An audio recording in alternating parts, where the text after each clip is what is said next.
Okay, today we keep talking about network security and the way we move upwards in the network stack. Today we move to the transport layer. So using the postal energy before, the transport layer is to separate and number the pages, then make sure every page is a registered mail, tracks the delivery and requests another package if one of the pages is lost in the mail. So if we look at the network protocols we use today, you can see that IP layer, basically we only use IP protocol. The network layer, IPv4 or v6.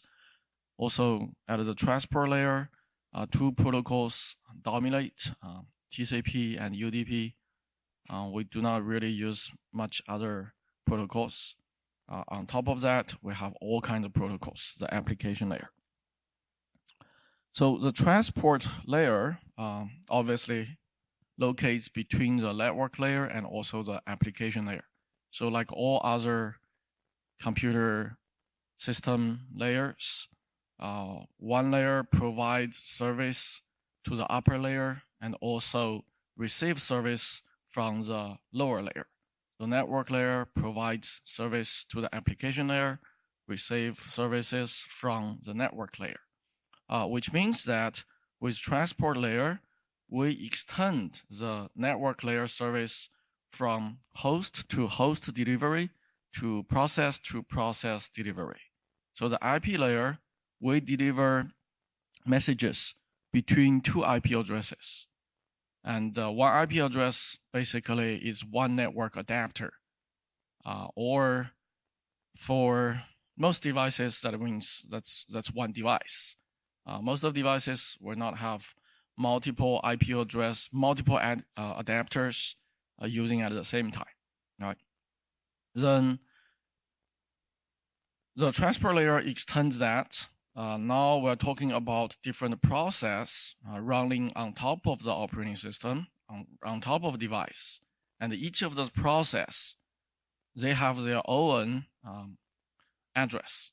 And that address is identified as something we call the port number. Okay, so on top of the same IP address, we could have many port numbers, and each process can be associated with one or more port numbers. So now we can achieve process to process delivery.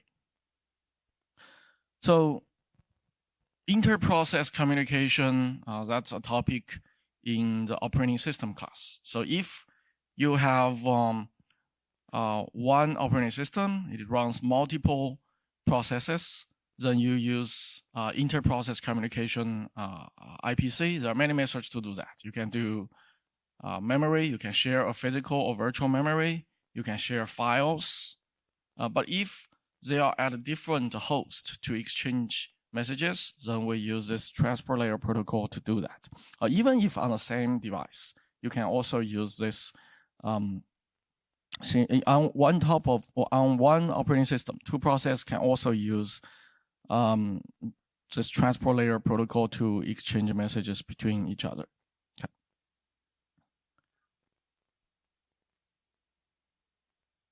Okay.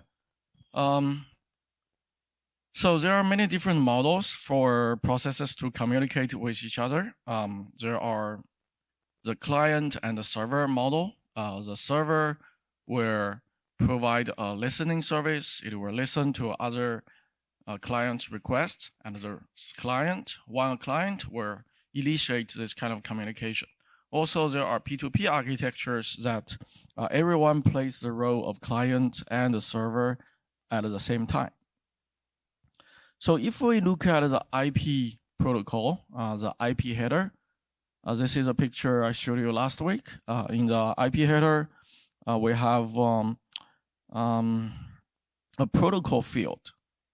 So this whole thing, it's an IP header, and this 1 byte is the protocol field.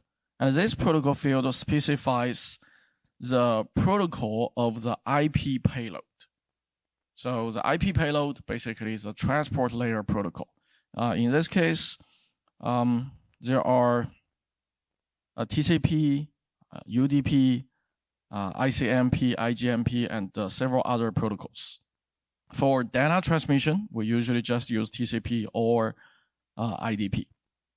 So this is specified in the IP header. We also talked about the IP address. For if it's IPv4, then it's just the 4 bytes.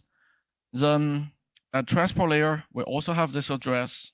We also have the identifier, and like I said, that is called the port number. So if we look at the TCP header, you can say port number is only 2 bytes. So in TCP protocol, source port number is 2 bytes. The destination port number is also 2 bytes. If we look at the header, we can see that the TCP header starts with those 2 port numbers, followed by a sequence number, which is 4 bytes, then another acknowledgement number. So the sequence number and the acknowledgement number, they are both 4 bytes, and we will talk about them later, what they mean. After that, we have some flags. You can see here, there are some flags. Each flag is just 1 bit to indicate what type of TCP packet this is. There is a window size to say how much data we're going to send. There is a checksum, some pointer, then will be just data. So this is a TCP header, and this header will be after the IP header, and IP header will be after the data link layer header. UDP header, on the other hand, it's much simpler. You can see that the UDP header very simple. Only port number, 2 port numbers, source and destination, then the length of the UDP packets, and checksum. That's it. So compared to the TCP header, you can say it's much simpler, and because of that, it offers fewer features.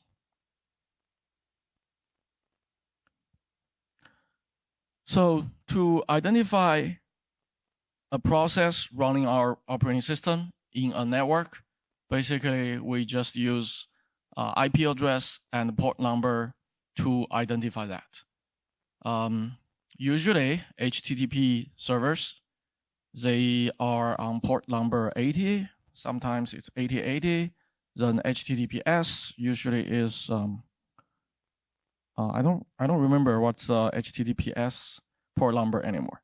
So DNS usually 53. So when you launch a browser, you type a URL. What happens is the browser first needs to find out the IP address behind this URL.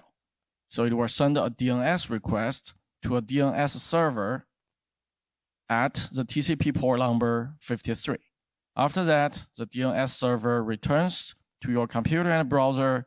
This is the IP address for the website, the URL you are trying to visit.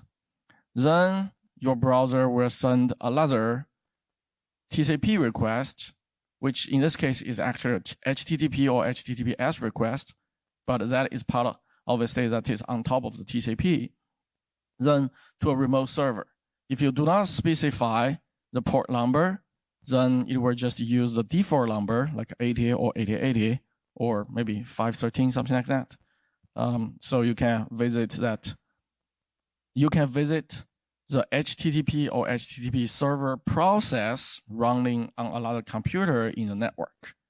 So you're not really directly talking to the computer, the whole computer. You're only talking to one process or multiple process on that computer. That's why you need a port number there. But most cases, they are using the default port number. So you don't have to type the port number there. So TCP, the full name for it is Transmission Control Protocol. It's collection-oriented. The setup, it requires setup between the client and the server process. it's a reliable transport between the sending and receiving process. It has flow control, so the sender would not overwhelm the receiver. It also has congestion control.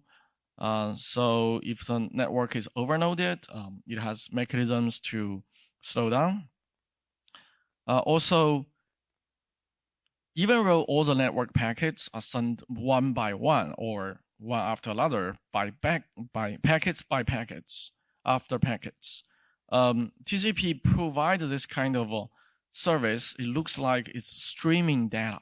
It looks like those two processes, they are basically sharing data streams, not single messages. TCP also, before it doesn't provide timing, it doesn't really provide minimum throughput guarantee. UDP, on the other hand, like we just saw, the header is much simpler. The header is much simpler means it cannot offer a lot of features there. So UDP, it's an unreliable data transfer between the sender and the receiver. It basically send out packets, and there is no upper layer protocol to rebuild the UDP level. It doesn't try to rebuild the data stream from the packets. TCP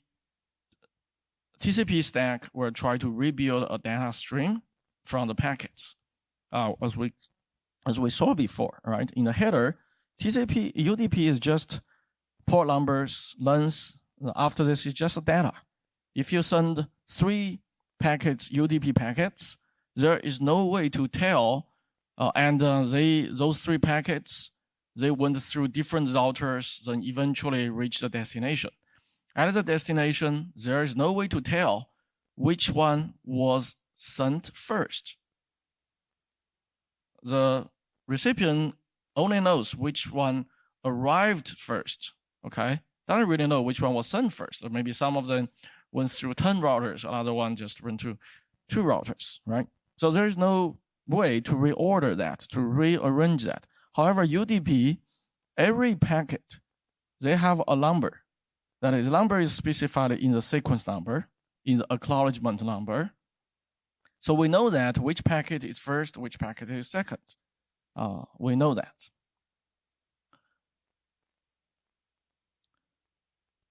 So UDP is also very useful, obviously, because it's very, very cheap in terms of the overhead.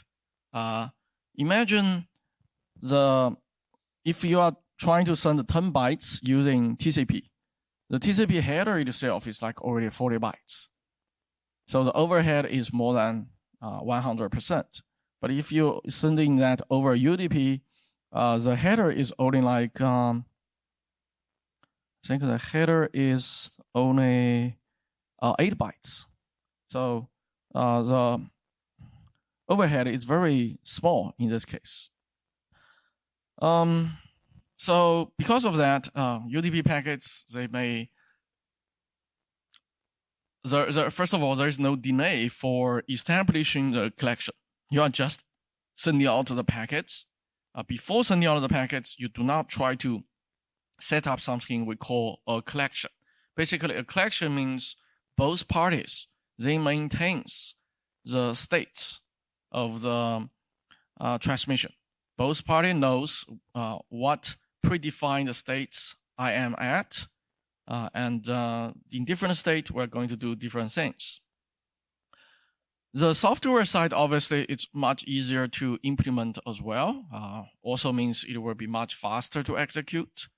There is no collection state, no allocation of buffers, sequence numbers, much easier to implement, much faster to run.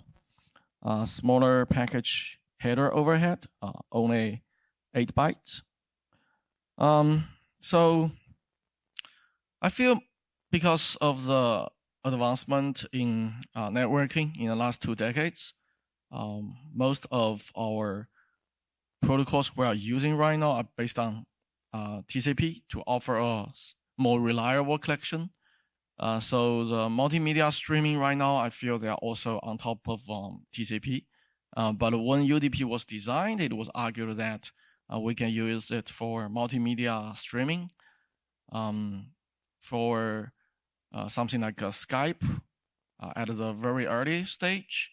Maybe they use the UDP. So whenever a package, voice, video is ready, it was sent out. If the package is delayed, is late to arrive at the recipient end, it's not worthwhile to retransmit anyway, because those kind of applications should be real time.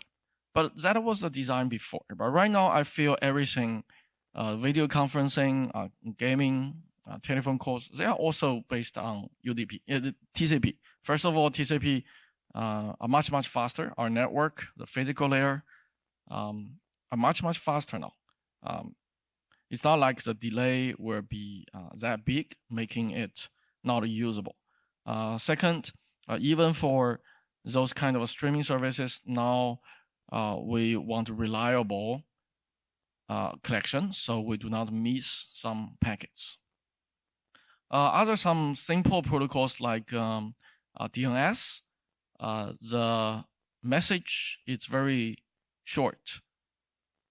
So there is we can use TCP to build those. So then the overhead will be very small, and there is no point to have a collection between them as well.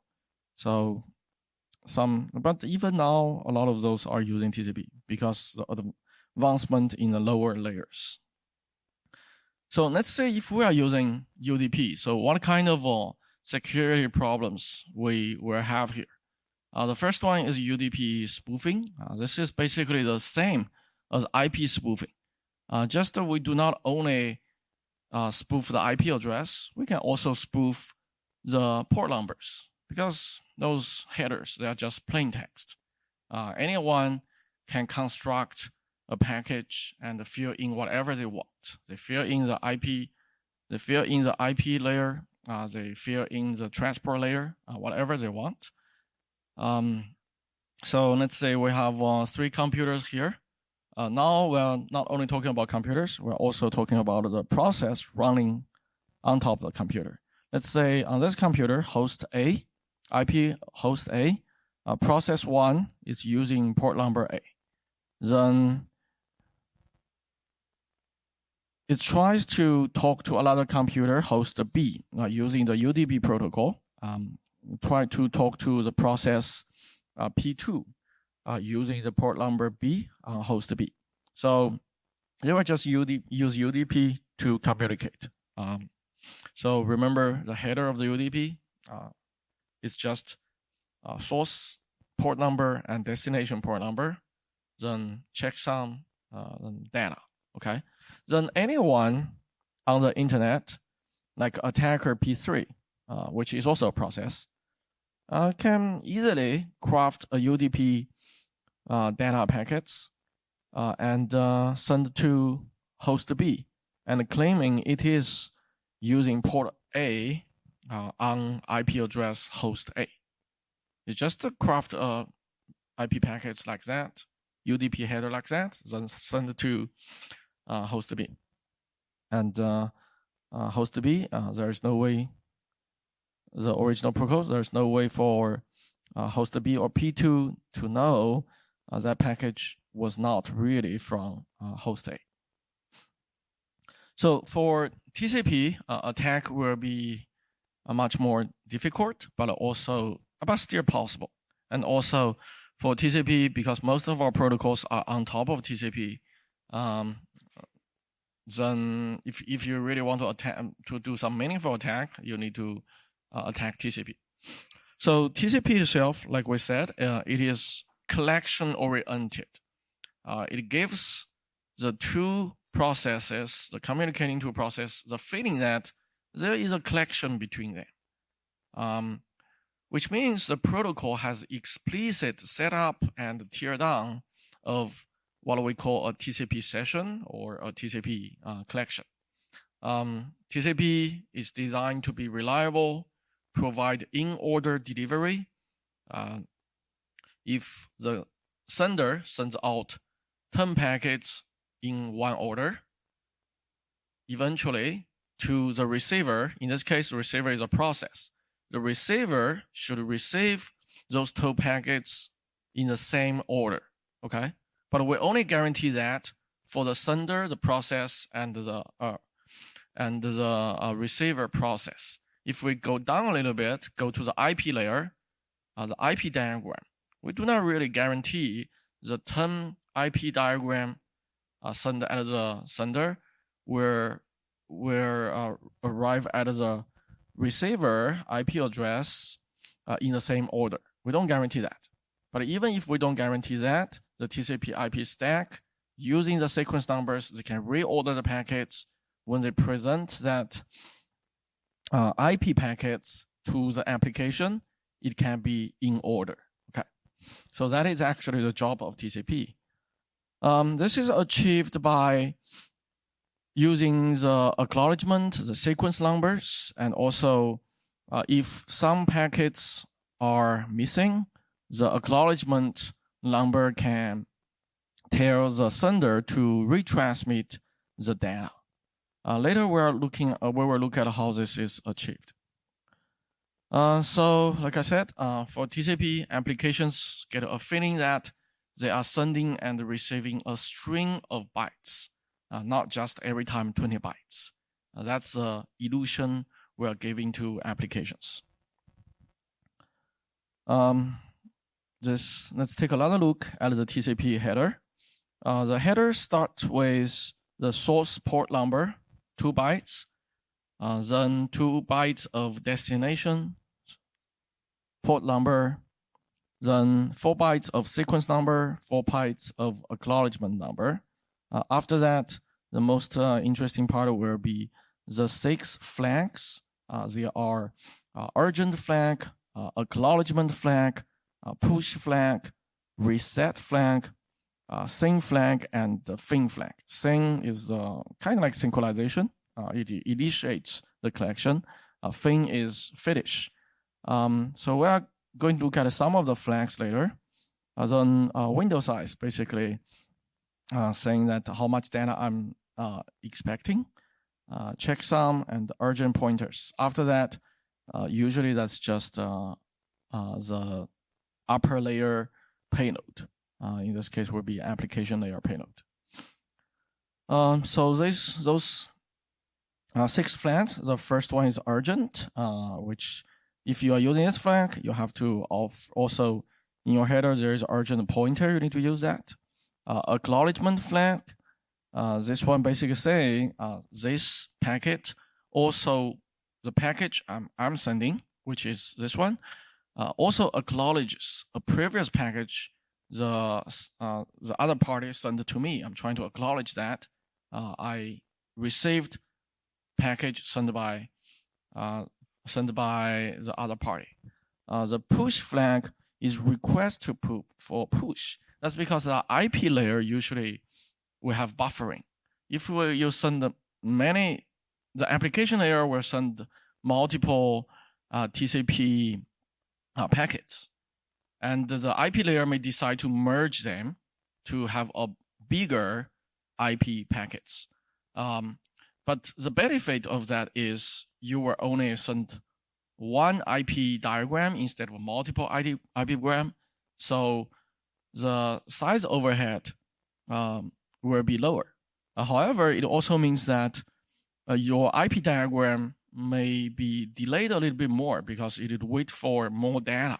Okay, so basically the push field flag means please don't buffer. When you get this, just send it to upper layer or send it to lower layer. Don't buffer. We are not going to discuss more on this one because the security issues we talk in this class is not very relevant to this. Then the RST is the reset. This is the reset flag, basically reset the collection. Then the syn flag is the synchronization sequence number flag, and the fin is to gracefully terminate the collection between 2 fields. The data loss and reordering, we use sequence numbers and acknowledgement numbers. The sequence number basically specifies the bytes of data being transferred in each collection are numbered by TCP. The numbering starts with a random number.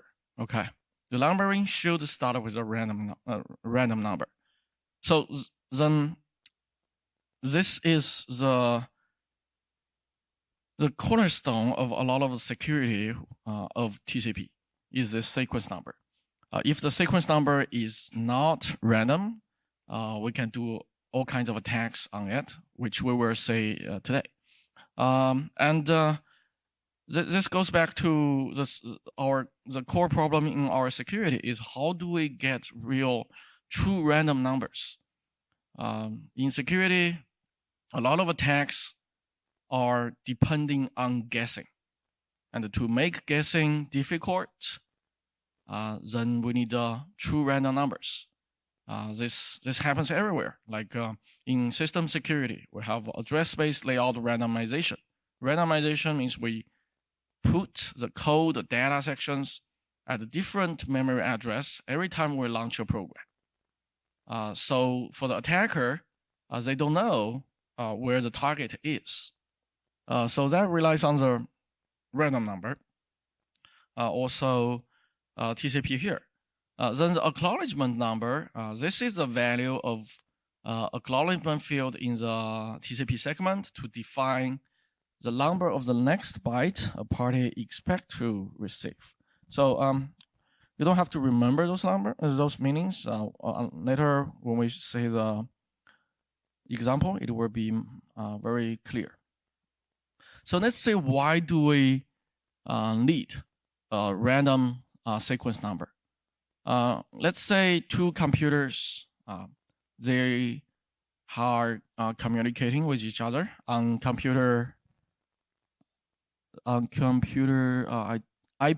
this computer IP1. We have two process A and process C. So maybe process A runs first, then process C runs next. However, somehow they are using the same port, or maybe a process is malicious.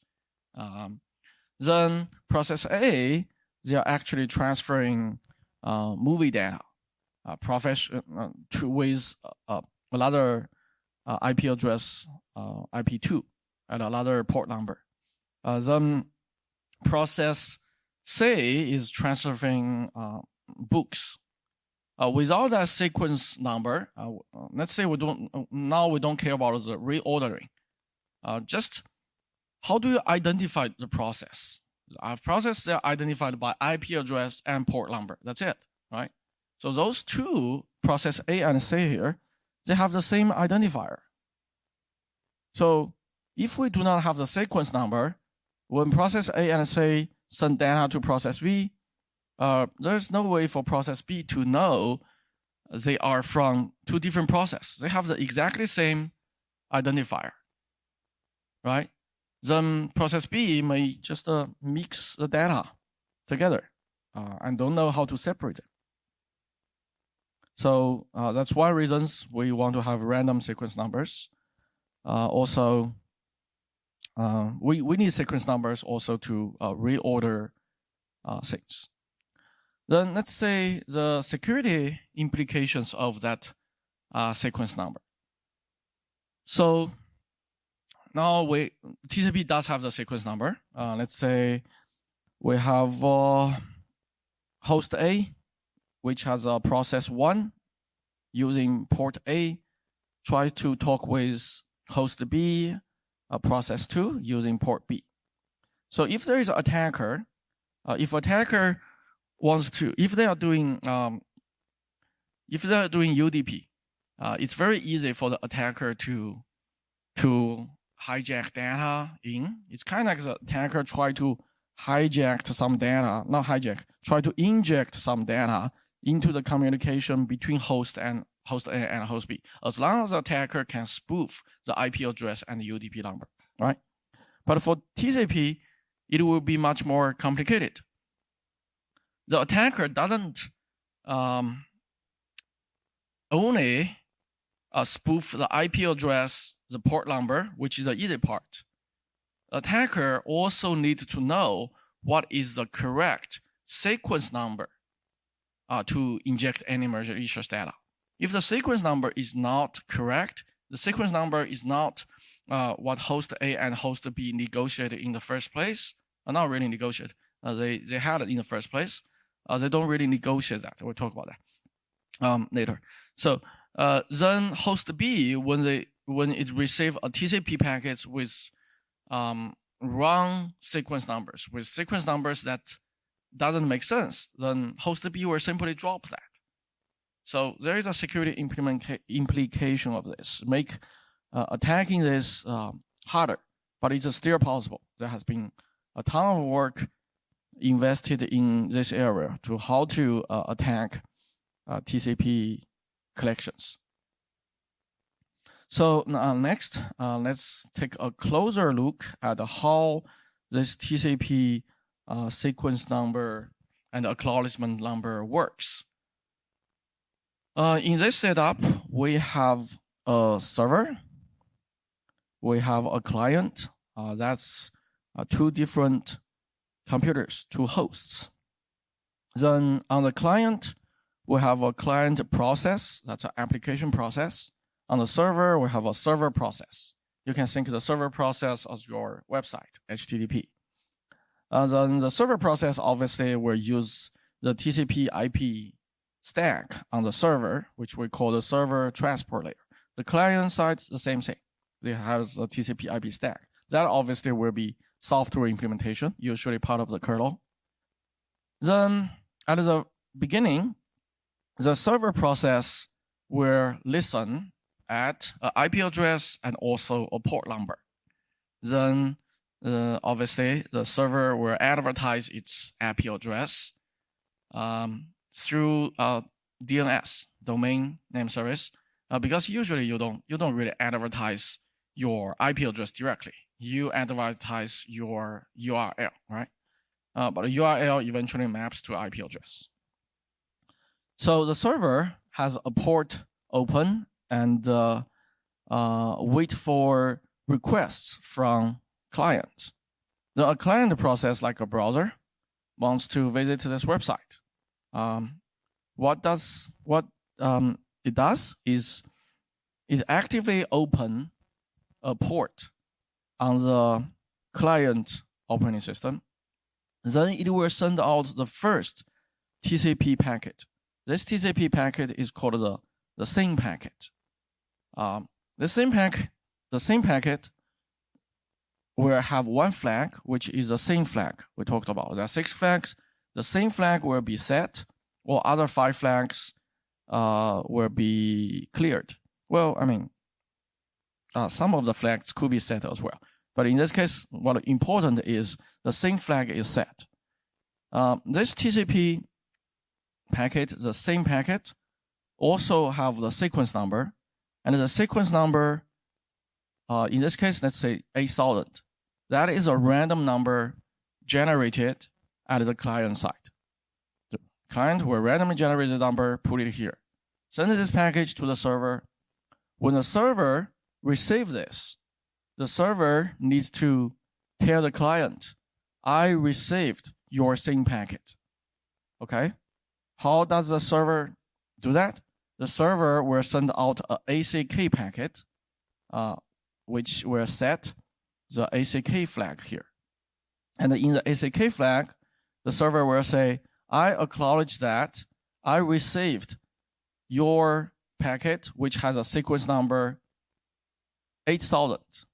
By doing that, it will actually have ACK 8001, which implies that, okay, the next packet I expect from you should have a sequence number 8001.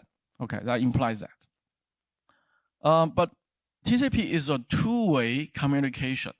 That's why besides sending out the acknowledge, the server also will send its own same packet. of course, the acknowledge and same packet are combined into one. So the server will also set the same bit, and the server will choose its own random number, sequence number, in this case, 15,000. Then this whole package will be sent. The server actually will also set the window size, will be, in this case, let's say 5,000. Then the server will send this packet back to the client. When the client received this message, the client will say, I acknowledge that I receive your same packet, which has a number 15,000. So it will acknowledge that I expect to receive from you 15 and 1. Okay, that's a packet. So this one will be an ACK packet. And the sequence number will stay the same because this package from the client to the server doesn't really include any data. It's not a same package itself. It's just a simple acknowledged one. So this one do not really consume a sequence number. That's why the sequence number stays as 8,000. So after this, after the 3 packets, then we say a collection is established between the client and the server. So after those 3 packets, the TCP IP stack on either side will maintain their own state machine, and that state machine say, we have a established collection with the other party. So then after that, they are ready to send all kinds of data. And the data could be all kinds of protocols, like HTTP, like FTP. I don't know who is using FTP now, probably no one. Then SSH, now we use a lot of SSH, DSN, HTTPS. Those are still very popular protocols. Okay, because of our 3 messages, so this is called the 3-way handshake of TCP. So SYN packet cannot carry any data, but it consumes 1 sequence number. The SYN ACK packet also cannot carry data, but it doesn't consume. It also consumes 1 sequence number because it's a SYN. ACK segment carries no data and consumes no sequence numbers. So after collection is established, then the 2 parties can send data. So let's look at this. Let's say, the client send out the very first data packet, and this data packet should have a sequence number 8001 because it consumes sequence numbers. Then the acknowledge, it doesn't really acknowledge. In this case, it doesn't really acknowledge previous data, so we have the same acknowledged number. Then we have a data. The data is 1,000 bytes in this case. So technically, the sequence number of those data would be 8001 to 9000.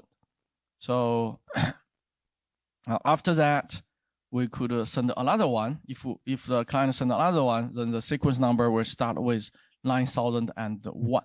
Okay. In this case, the data is also 1,000 bytes. So after the server receives that message, the TCP header will look like when it replies this, it will acknowledge that I received 2 packets from you, and now my acknowledged number is 10,001. And I'm also sending you data, and the sequence number for that is 15,001. So that's how the data transmission works in terms of the sequence number and acknowledgement number. The collection termination is also similar at the TCP IP. TCP protocols is also similar. It's also several rounds of handshake. I believe it's The termination is actually quite complicated. There are two cases. I do not have both cases here. So the termination actually has two cases here. One case I think it needs 4 handshakes, and another case which is showing here only 3-way handshake. We can skip this part for now. Let's say, so the TCP/IP stack, usually they are implemented using the logic showing on this slide. No matter you are the client or the server, when you receive a TCP packet or TCP segment, usually at TCP level, we call it TCP segment. So when you receive a TCP segment, you first do a checksum check to say if the data you get pass the checksum. If it doesn't, then it will just fail. And internally, there will be an error counter. If pass the checksum check, it will check the sequence number to say if this sequence number is within the window I am expecting. Okay. So that's why the window field in the header is also important. If it's not in the window I'm expecting, then it will just drop this message. Then it could mean it's attack. Attacker doesn't really know my sequence number. The attacker just tried to inject something to my collection. If it is in the window, it will check the acknowledgement number. If it's valid, if it's not, then also drop. Then it will just accept this message and do whatever reordering, whatever they need, then offer that to the upper layer, the application layer. The state machine of this is also quite complicated, actually, as you can see. The state machine, this figure actually combines the state machine of the client and server. I use the red box here to say the state of the server, and use the purple one to indicate the state of the client. So at the beginning, two process, they don't have a TCP collection, so both of them, the status basically is closed. Then the server will enter the listen state, which means it has a port number, and at that port number, it can get requests from clients. Then the client will send the first SYN packet to the server, right? Then the client will enter the state is SYN package sent state, and the server obviously enters the SYN package received state. Then after that, the server is supposed to send out the SYN ACK packet, right? When the server sends the SYN ACK packet, then the server could enter the established the client. After client receive this message, then the client could enter the established state. The server side, it will go to server side where actually from here it will go to SYN sent stage, and if there's something wrong, it also go to closed. Then after the third ACK packet, then both sides, the software, they will enter the established state. Then the TCP collection is established. And the yellow parts, we have how do we close those collections. And this one is more complicated because it depends on who actively terminates the collection. It could be the server side, it could be the client side. So we will skip this part because security-wise, not much to attack here because we're terminating the collection. So the very first attack we want to talk about here is called the SYN flooding. Very simple attack. It's a denial of service attack. It's similar to the IP level. We just do a ping DOS attack. So how do we do a ping DOS attack? So just many different computers, or maybe one computer, keep sending ping messages to another computer. Okay, there is no port numbers in ping because it's an IP layer protocol. It's an ICMP protocol. There's no port number. If you are sending a lot of messages that the server cannot handle, then you may crash the server host, right? So that attack is called a ping flooding as well. So at the TCP level, we actually can do the same thing, very similar. We just send many numbers, a lot of SYN packets to the remote party, and we don't do anything else.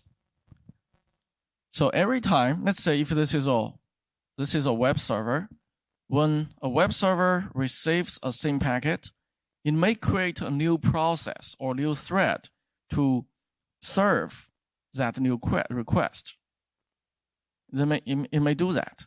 Actually, if you have a socket programming experience, how many of you programmed socket before? So when you program socket TCP, you use listen. The client side use collect. So after listen, what you do is you create a new process to handle that, right? So that is what happens when the server side receives the SYN packet. So every time you receive a SYN packet, the server creates a new thread. And the thread will be living there running. No one is going to terminate that because it doesn't, and also it's not going to enter the established stage, right? So it's possible that the attacker send out enough SYN packets, so the server process were creating too many threads it can handle, then it will crash. Okay. So this attack is easy to carry out because you don't really need sequence numbers. The SYN packets has a random sequence number. The server will accept it. It's not like the data packets. You have to have the correct sequence number. Just a random one will be okay. Another one is we can do a TCP reset attack. Let's say host A and host B, they already established a TCP section. Then a host C can send a TCP packet. The TCP packet has the reset bit set. It's not trying to gracefully terminate the collection. I just want to reset the collection. But this has to be a valid TCP packet. That's why the host C has to know the valid sequence number and acknowledgement number here. Also, obviously, host C need to spoof the IP address of host B. So for attackers, the problem is how can you get the valid sequence number and acknowledgement number? So here is another example. Actually, we use this example as the IP layer attack. So rlogging is a software utility for a remote access. It's kind of like Telnet or SSHs, but it doesn't have those security features of SSHs. So let's say host A is your work computer. You are working at home using host B. You just want to remotely log in host A and work there. So this rlogging program, it had a feature that you can specify trusted host in a local file. at host A here. There is a local file, and those local file, because here is trusted hosts, which means they are identified by IP address, which means as long as you are logging from an IP address in this list, then you don't need to input password. Then you can just log in. This is obviously a bad design, but it was designed that way. So one way to do this, we said, is to then the host say an attacker can just spoof the IP address and pretend to be a trusted host, right? So we didn't really tell the full story when we talk about the IP, the TCP, the IP layer. The true story is this protocol the tool is based on TCP. So you do not only need to spoof the IP address, you also need correctly set the sequence number. But in this case, if you initiate this talk, then let's say if the host say initiates this, then host say will set a same packet using host B's IP address and just using a random sequence number. Then host say will send this message to host A. However, host A will not send the message back to host C because host C doesn't really have the IP address of host B. So the message is actually sent to host B here, right? Not really sent to host C. So the host A will send out a set ACK package to host B. Then host C, if wants to continue this one, the host C will need to know the correct acknowledge number it should use, okay, to log in here, because it doesn't really directly get this message. So how does host C do that? Maybe through network sniffing. Maybe host C and host B are in the same network. Somehow host C will be able to see the packets host A sent to host B.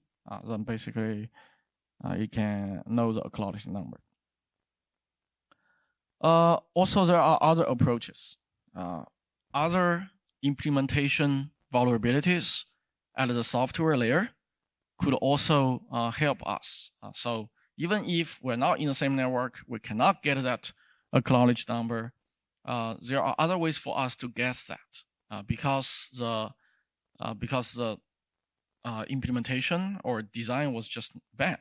For example, the Morris worm, which we discussed in the software session, which use buffer overflow to hijack the computers. It exploited the BSD 4.2 version. So BSD is another open source operating system, Unix-like operating system. And BSD maintains a global initial sequence number. So it's kind of like the kernel level. There is a global variable. That's the initial sequence number. So all the process, they just share this initial number and use that for their own sequence number. A process is created, and that process has a TCP collection. So how does that TCP collection get the sequence number? It's getting from this kernel global variable. And this global variable, so it's not totally random. It probably started with 0 or something. Then every time it is used, it will be incremented by 64. So which means as long as you know if you are the first process, then your sequence number will be 0. If you are the second process in the system, your sequence number will be 64, right? Then so it's much easier to guess the sequence number. It's not totally random. Using this approach, we can guess the sequence number. Basically, the implementation and design issues at the software layer, not really the network problems. Okay, so we can skip this one. So how do we defeat this kind of attack? It's really important to have true random numbers. This is so true for all kinds of security issues we're dealing with. So most of you, when you are looking at application security, you do not really realize your security eventually is based on the randomness. So actually Sagar here is on our team to do the MITRE embedded CTF this year. So our team, they just did a presentation at MITRE today. We were placed fourth place all over the world. There were 80 teams eventually, more than 100 teams registered, 80 teams eventually was actively played the game, and we spent 1.5 months design our system, another 1.5 months attack other team system. 20 teams entered the attack stage. We were the first one to enter the attack stage, and we captured maybe 60-something flags from those all other teams. Eventually, we were placed fourth. And what we realized is the system we are using this year, it's really difficult to get a true random number. And a lot of hacking we did is because the insecure randomness, okay? The password guessing and other features, we were able to get those flags, hack those systems because the randomness is not really randomness. It's not secure. Also, other teams, they get other flags also from ours, also using this insecure randomness. So there's many cases. The security cornerstone actually is the randomness, whether we have a random number generator. That's why in some hardware security conferences, every year people are researching how do we get true randomness, how do we get true randomness in a very quick way. We can get a lot of true randomness. Okay, so a more advanced attack could be the TCP session hijacking attack, in which the attacker can hijack or inject data to an established TCP collection. Obviously, to do that, we need to spoof IP address, we spoof port number. Also, we need to spoof or we need to get the valid sequence and acknowledgement numbers. We already know that spoofing IP address easy. However, getting the sequence number and acknowledgement number relatively hard. So there are two different cases. One case we call it the on-pass attack, which the attacker sits on the data path between those communicating two parties, which means attacker may eavesdrop the collection and can see the sequence number and the acknowledgement number. In this case, attack would be easier. For example, if the router decides to attack you, that'll be easier. The middle boxes become malicious. It will be quite easy for the middle box to attack you, right? And that happens. So I don't know how many of you say something like this before. This happens like maybe 10, 15 years ago. When you visit a website, no matter what website you are visiting, you get some advertisement in the bottom. And those advertisements were not really from the website you are visiting. Those advertisements was injected by your ISP, your internet service provider. They are in the middle. They see everything of your packets. And they inject your TCP sessions with the website to put advertisements there. Okay? So this actually happened before. Then obviously, a more difficult way to do a hijacking attack is off-path attack. That the attacker is not sitting between the communicating parties. The attacker is not as powerful as an ISP. Attacker is just someone else in another corner of this world. But somehow they can infer the sequence number and acknowledge number, your process, and the other party you are trying to communicate to. Many ways to do that actually. For example, they can install some malicious applications on your computer, and that malicious application could infer the sequence number or directly read the sequence number or acknowledgement number, then send those numbers back to the attacker. Or it may try to establish many legit collections with the target URL, also the destination URL also trying to collect. And they learn that there are bugs in those TCP IP stack implementations. And because of that, they can infer the sequence number and acknowledgement number. There has been many papers in the last 10 years talking about those attacks. They have been successful. There have been demos showing those attacks. I don't have those demos in my slides. If I find them, I can share to you on Slack later. That's basically what we have for the TCP layer attack. Next class, we talk about how do we defeat these attacks. And the idea is very simple, same as our defensive solutions on other layers. You can see that the problem here is you want to keep the sequence number, acknowledgement number as a secret. Then can we encrypt that, right? Also, here require attacker to spoof those.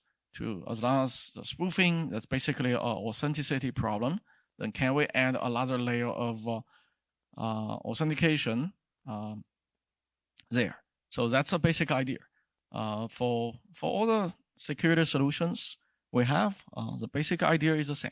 If we apply the same basic idea to system security, to network security, to usable security, to everywhere. Any questions for today's class?